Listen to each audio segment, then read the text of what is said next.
Grabe, halos araw-araw ay lumalabas sa social media ang Econin na laging magkasama. Parang di na talaga mapaghiwalay ang dalawa.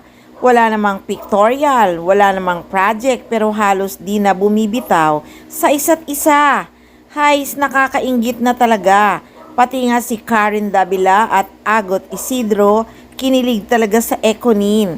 Kitang-kita sa larawan sa birthday celebration ng View Executive na si Miss Garlic Garcia o mas kilalang Big Bad Bawang sa mga kaibigan niya sa showbiz. Enjoy na enjoy at kinikilig talaga sina Karen Davila at Agot Isidro nang makausap nila ang Econin.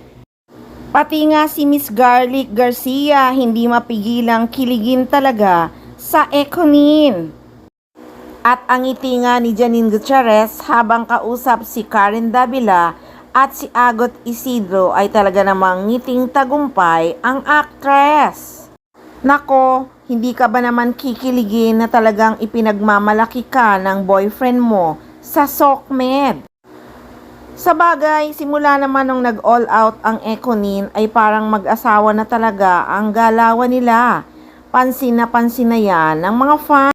Kaya nga itong ikinasal nga si Carla Abiliana, maraming humuhula na si Janine Gutierrez at si Jericho Rosales naman daw ang susunod na ikakasal. Nako, sana nga ikasal na ang Econin. Yun talagang pinagpipray ng mga fans ng Econin. Kahit nga daw hindi na sila gumawa ng project na magkasama. Basta makasal lang silang dalawa.